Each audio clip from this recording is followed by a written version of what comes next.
A few weeks back, I saw someone come into my house on the new doorbell camera, but I never saw them leave. The next day, the footage disappeared.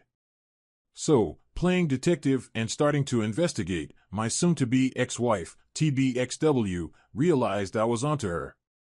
She thought I had found evidence, probably from the recently installed doorbell camera, which she deleted. I was setting up in-home cameras and VRS at the time.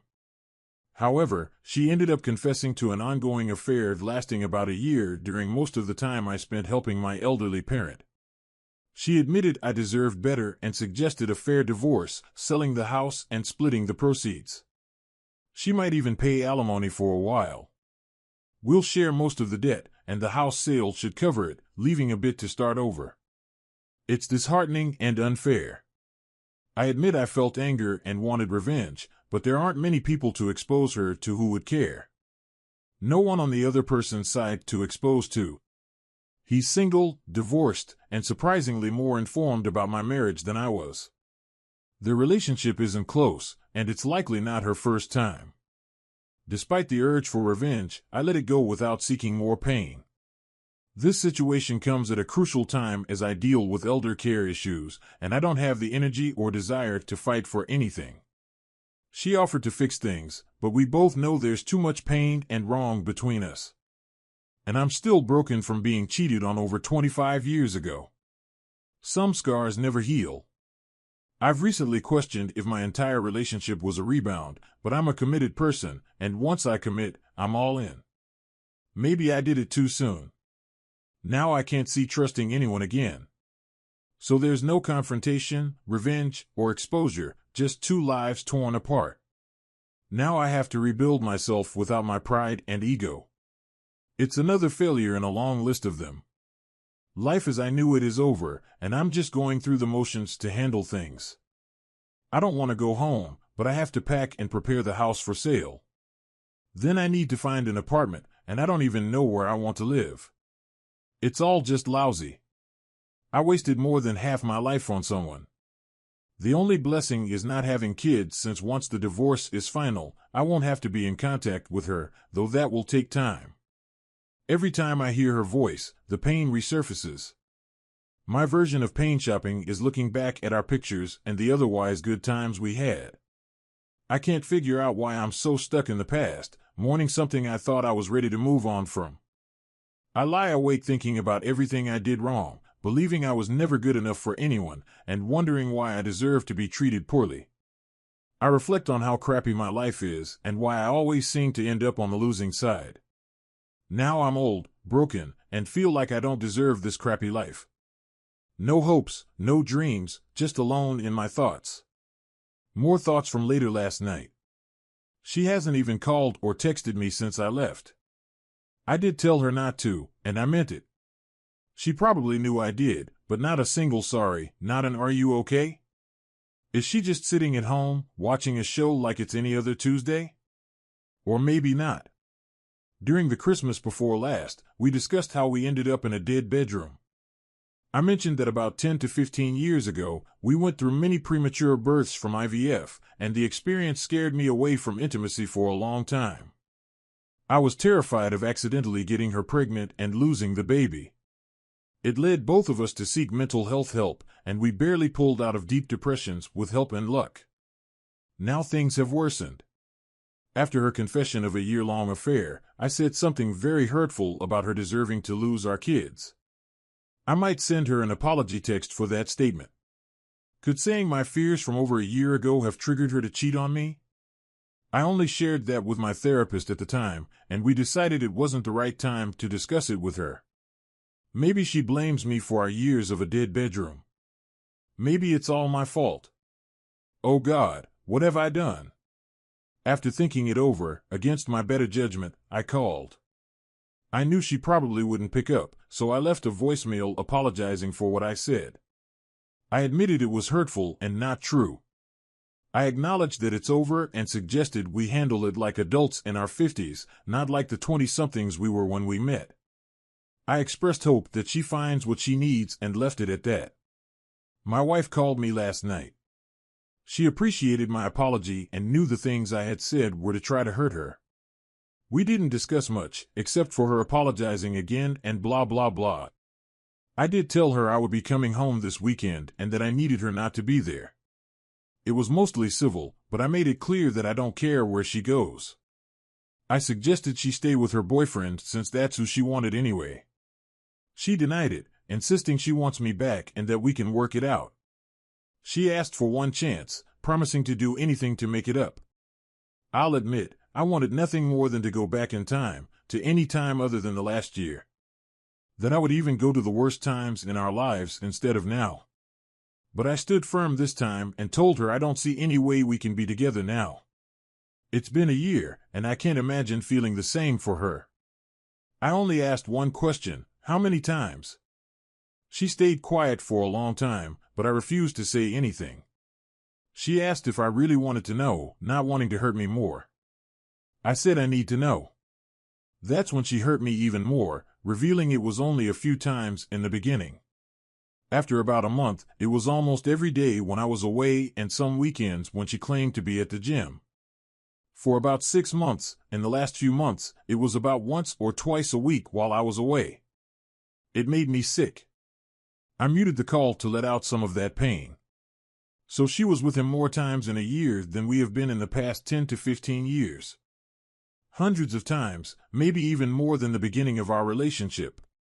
I wanted to ask more questions, but I was too hurt and ashamed. I wanted to know if he was better, bigger, and what they did, but I couldn't take any more.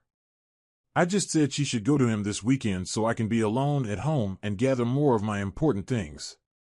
I don't even have a permanent place to take them. I've been awake, got a bottle of good scotch, and now I have to work and take care of my parent while hungover. As I thought we had agreed, I'm back at the house to gather some things. Thank goodness she's nowhere in sight.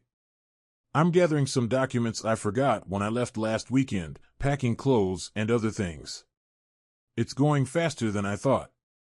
I'm determined to keep moving before I get too down.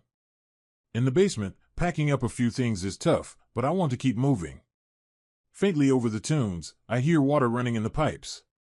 It goes on for a while before I notice. I walk upstairs and hear the shower going. I'm stunned. I make coffee and decide it's better to go out to my car. I sit in the driveway, considering driving away, but I just sit there, stunned. I start writing a nasty text, but decide against it, opting to wait for her to leave again. My new neighbor introduces himself as I stand outside having a smoke. I don't tell him anything but try to be cordial. As we part ways, the garage door opens and she's behind her car, asking to speak to me. I stand through introductions from the neighbor and my wife. We go inside and I'm still dumbstruck. I ask why she's here. She explains she can't check into the place she's staying until later today and was at the gym. She thought I wouldn't mind showering and grabbing more things. She assumed she could come and go without a problem since she didn't see me around initially. I stand there, wondering who this person in front of me is. Luckily, after a brief and awkward apology on her part and a suggestion for more counseling, I look her in the eye and say no. I tell her to leave. I have things to do, and she agreed to stay away. I say this is what she caused and go back to the basement. I sit here typing this, trying to control myself and my blood pressure. I just heard the garage door open and close, so thankfully she's gone. Now I'm a bit of a mess, wanting to get back to packing, but my bourbon collection is staring me in the face. I already had one good belt earlier. I know if I have another this early, today will be even more of a bust. So here it goes. Sunday comes after another night without sleep, filled with packing and a lot of anguish. Everything was tough, the memories, pictures, and items we had chosen together. Our wedding album and other things just stirred up more emotions I tried to control. Despite the difficulty, I persevered and focused on the things that mattered most to me. Unfortunately, one item brought me the most pain, the sealed urn containing our children's ashes. We had planned to combine our ashes and have a relative scatter them in the ocean near our favorite beach when one or both of us passed. Well, that plan is off now, but here's the thing, I don't know if it's wrong that I want to keep it with me. I know I have to discuss this with her eventually, but I'm unsure how that conversation will go. I don't know if we can have it opened and split the remains. It feels wrong, like neither of us is getting them. I'll ask my attorney about it when I retain one. I guess I didn't mention it to her since my confidence in her was below zero at that point. Sunday evening, I'm nearly packed with things I'm taking with me for now. I wanted to have enough so that if I couldn't tolerate coming back for a few weeks, at least. Along with a few more important keepsakes, documents, etc. I knew she was supposed to return after 9 as we discussed, and I didn't really want to be there. I resisted the urge to dismantle all the electronics, reset the router, etc., out of spite, so I felt like the bigger person for once with the help of some supportive calls from a friend and some DMs. Anyway, it's about 7, and I'm loading the last bits into my car. Well, no shocker here, but yep, she shows up. She comes in looking a bit shaken, but not nearly as bad as I felt. She starts off saying it looked like I was ready to leave again. If I really had to go so early, could I at least talk to her? I was already frustrated that she was even there and wanted to be stronger than I knew I was. I said I didn't want to be too late, and I had to get back in time for the weekend help with my parent. To be relieved that I only had a few minutes, but if there is something important she can tell me, and if needed, I could call her while driving. She then says she understood, but that she really needed me to know what was going on with her this weekend, and she wished we could talk without me being angry. She said she spent the weekend alone.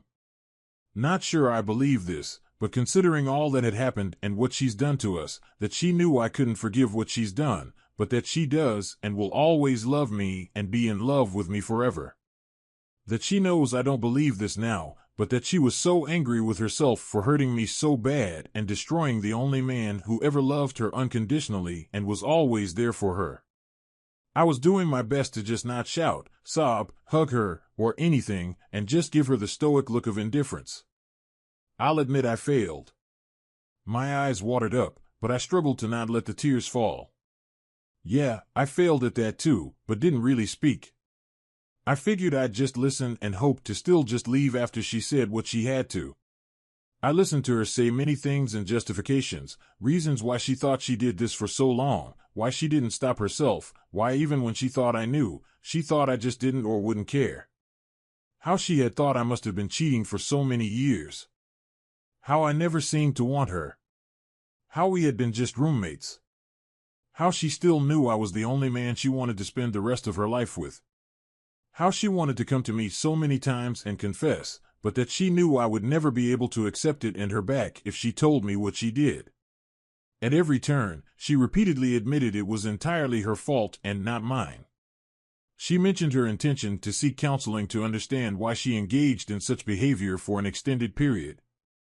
She claimed our life together had crumbled because despite having everything she desired, she thought she could live the rest of our lives without intimacy, a decision she said she had come to terms with. She even stated that I could be with other people if I desired, and it all seemed like typical behavior of someone who cheated. As I suspected, she eventually shared that during our conversation 2 Christmases ago, she became really upset when she learned I was afraid of intimacy with her due to the fear of getting her pregnant again. She argued that my concerns about pregnancy were merely excuses, suggesting that I never truly wanted her or a family, especially when I resisted adopting. She admitted to growing upset every day, feeling that the only thing missing in our lives was intimacy and family, which she believed I had kept from her. She expressed anger, believing that I had always blamed her for our child losses and lied every time I claimed otherwise.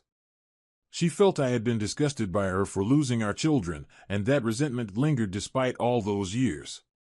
She claimed to have loved me enough for both of us. When my parents' health worsened, she thought I was just using it as an excuse to be away from her. Suddenly everything clicked in her head, and she believed all her fears were true. She just wanted to be loved, and she felt I hadn't been truthful about my feelings all along. The person she referred to as the gym guy wasn't even a possibility until all these realizations hit her. She insisted she had never thought of being unfaithful and initially did it out of spite. Afterward, she realized how much she missed intimacy. Although she kept telling him it was only about intimacy, she claimed she had no intention of leaving me and didn't discuss me with him, though that seems doubtful now. Eventually, she admitted to growing a connection with him, telling him she hadn't felt like this in years, but it was nothing like what we shared. She reached the point where she insisted it was over and hoped I could forgive her. She wanted us to talk again to find a way forward, even if we decided to split, asking for time before considering divorce. She argued that I had been dishonest for many years and should give her the chance she believed she deserved. At this point, I'll confess I couldn't handle it anymore and exclaimed, "You deserve a chance after a year of cheating?" I reminded her that when I shared my past fears, I had worked through them in therapy and had never mentioned them again to avoid this exact situation. I explained that despite my efforts in recent years to reach out, be more engaged, romantic, and connected, she responded minimally.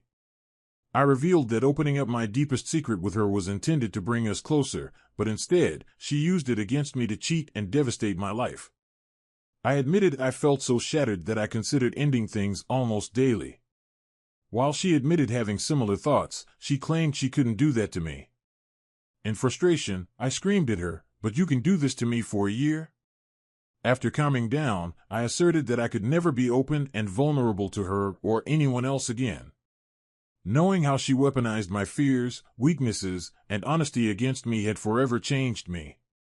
Although I had feared this was the catalyst, after reflecting on everything last week about how and when it happened, according to her, I still wasn't sure I believed her claim that she hadn't done this before.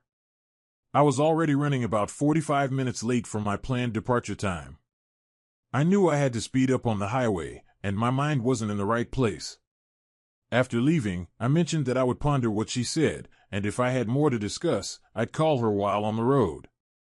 However, during the drive, all I could do was blast loud music and cry in intense pain.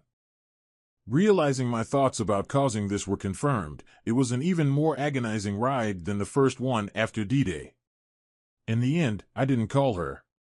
Now in the sobering light of day, I question not only how I caused this, but also if there's even a slight chance she's seen my posts and is using them against me.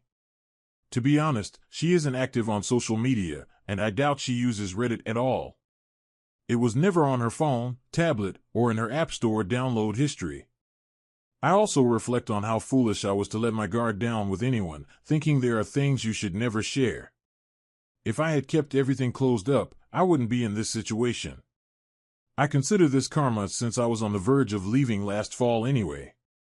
I feel like I'm just moving on autopilot, and this incident proves I should maintain the facade of being a happy guy and never let my guard down again. It feels like I ruined everything I had. I'm still consulting with my attorney and trying to stay on the path as I don't know how I can come back to her after this. The truth is she has reopened the wounds in my heart and torn away everything I was holding on to keep going. Sent via her work email, I informed X that I had hired someone to represent me in legal matters and requested information on who to connect them with. I advised X to seek counsel for the consequences of their actions. X expressed a desire to discuss the situation further and apologized, acknowledging that they couldn't imagine how I must feel. X recognized that they didn't deserve a chance for a conversation before any decisions were made, but suggested that time might help things calm down. X expressed understanding that my opinion of them was likely better than they deserved and proposed discussing counseling and personal matters through text or a call outside of work email. I responded, letting X know that I would be occupied with work in Peacemove but would use their personal email for further communication on this matter. X thanked me and asked me to consider their words. They expressed concern for my well-being, acknowledging the loneliness I might be experiencing, and inquired about P's well-being during the move. X sent their love to P and apologized once again, urging me to call soon. I just realized that P, my parent, is losing everything they own, their home of 50-plus years and memories, since they're moving into a facility. How does a person with dementia feel being moved? How do they feel having to be reminded nearly every day because they forgot, then going through the emotions of it all over again? I've been trying to be as gentle as possible, but we're sorting through things to see what they really want. After contemplating the exchange more, the mention of not sending Ish to work stuck with me. Initially, I thought it made sense. Personal matters shouldn't mix with work email, but I'm pretty sure she must have been using her work phone for this. Her personal one is always clean, and I updated it for her new watch last Christmas. I guess I could have still missed it, though. Off we go. Update: I found a better place to stay temporarily with a friend who lives close to work, and I've moved in for the time being. While I thought about renting an apartment right away, this arrangement works well for the short term. Now on to the remaining events. I served her with divorce papers, but she responded contentiously through her attorney. Recently, I had to deal with a maintenance issue at my old home. Thankfully, it wasn't too damaging, but significant enough to require quick handling. When I arrived to deal with it, fortunately, I thought she wasn't around. I met with the contractor, handled the issue, and aimed to be out before she returned. It took several hours, but I managed to move things around and fix the problem. Of course, my luck couldn't be that good. Later that day, I received a call from a doctor saying she had been admitted to the hospital. I'm still her emergency contact and husband, so it wasn't a real surprise. Before I arrived, she had called an ambulance, thinking she was having a heart attack.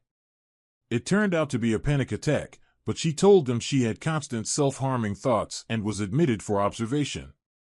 She's been in there since, so I had to inform her boss about her medical leave.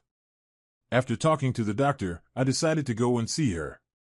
Her doctor said I could visit, but I needed to be non-confrontational since she was in a delicate state. I was conflicted about it, thinking it might be standard cheater script BS. Despite my feelings, I still care for her and don't want her to harm herself or struggle in the future.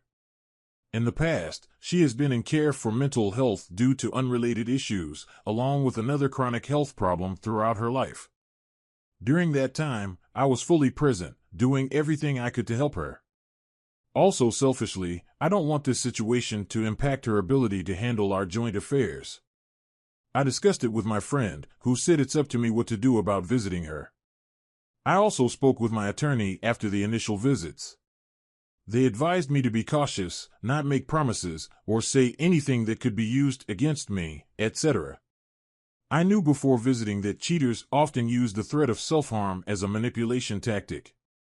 However, given her history, I'm also aware that this might genuinely be a true and serious situation for her. I get it.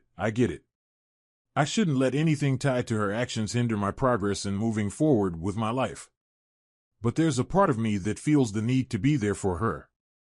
It's frustrating to have these feelings while still wishing none of this had happened. But it did.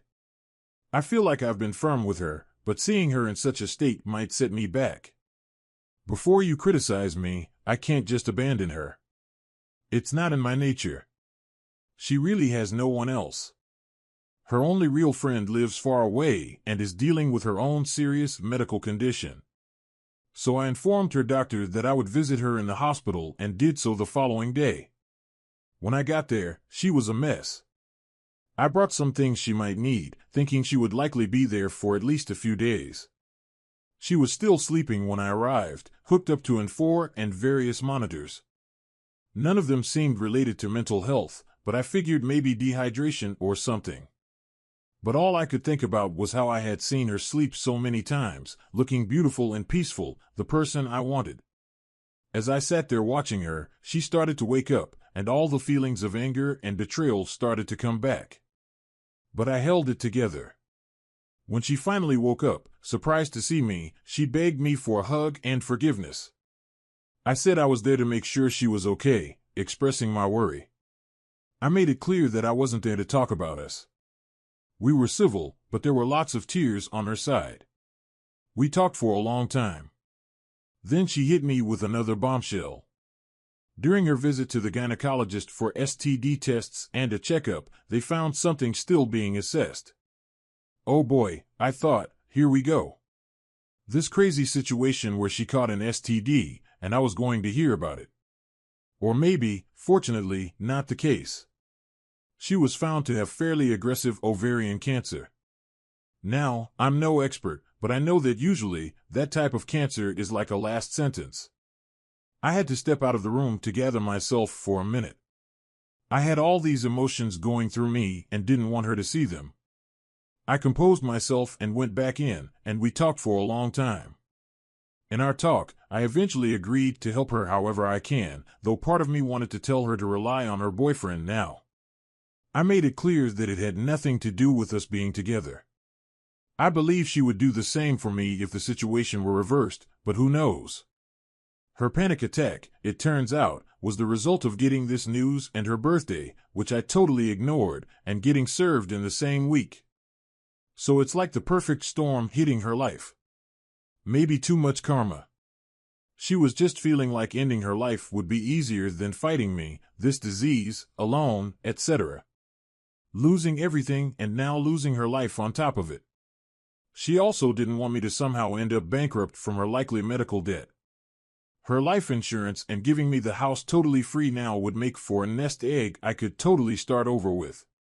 But ultimately, I convinced her that her being around and fighting this with everything possible is the only thing I want for and from her.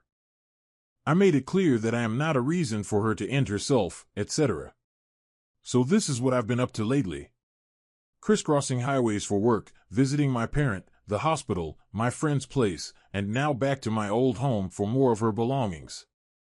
She's been moved to a regular room since her doctors believe she's no longer a danger to herself. More tests have been conducted, and today we're expecting precise results on the stage of her condition. Preliminary exams suggest at least stage 2B or higher.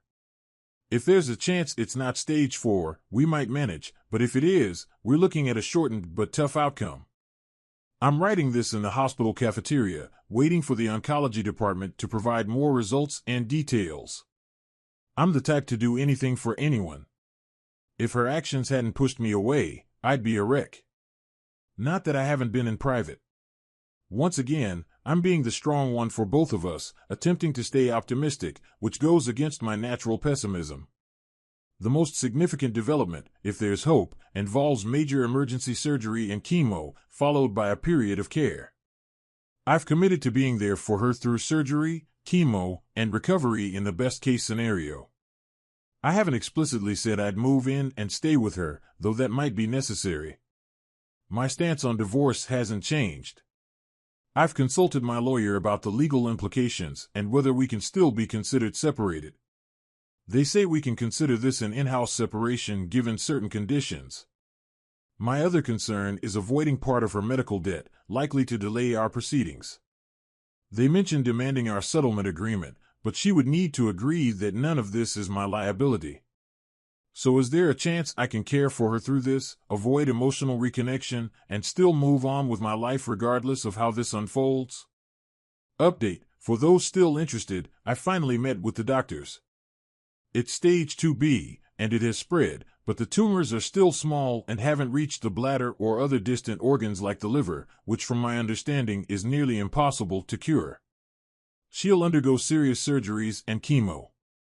I had already made up my mind to support her in her battle regardless of her actions. I won't leave her to face this alone. Some might say it's not my responsibility anymore, but I can't be that tough person I thought I could initially, or what some folks here suggest. Well, I'm too old to care what people think. I'm doing it for myself.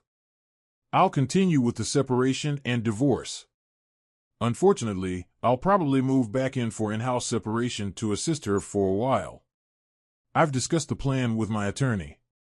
They understand my position and say we can still consider any time I'm there separated as long as we don't share a bed, which isn't a problem for various reasons. We also need an agreement that she won't make the process more difficult, as it seemed to be her original plan.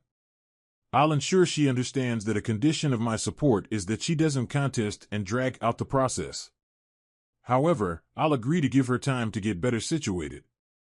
I confess, I'll feel guilty as if I'm bargaining with her life, but I guess we all have our limits. She'll undergo surgery in the next few days for additional biopsies and a major operation. The treatment plan is aggressive, but it's better to stop the spread now. I guess I don't need more details than that. In all likelihood, as my post title states, her cheating may have saved her life, as she would likely have discovered this too late otherwise. So I suppose someone in this situation gets a win. Update: I've been in the hospital with my wife since yesterday morning, and it's been just as awful as everything else that's been happening. Firstly, she's in critical condition. During surgery, they had to stop due to uncontrollable blood pressure. The surgeon removed a significant amount of cancer, but not all of it. Further surgery is too risky at this point. Last night, she had a seizure, causing additional damage and bleeding, leading to another surgery. Despite it not being advised earlier to stop internal bleeding, she got out of that surgery earlier this morning but has been in and out of consciousness. They're doing everything possible to prevent her from having a stroke. I'm not sure if she'll make it, but I've been without sleep for 2 days, imagining the worst.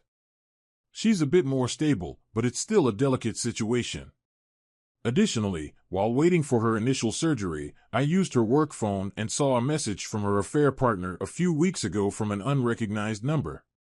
Although she had his other number blocked, she kept their conversation. He was apologizing for how he treated her the last time they met.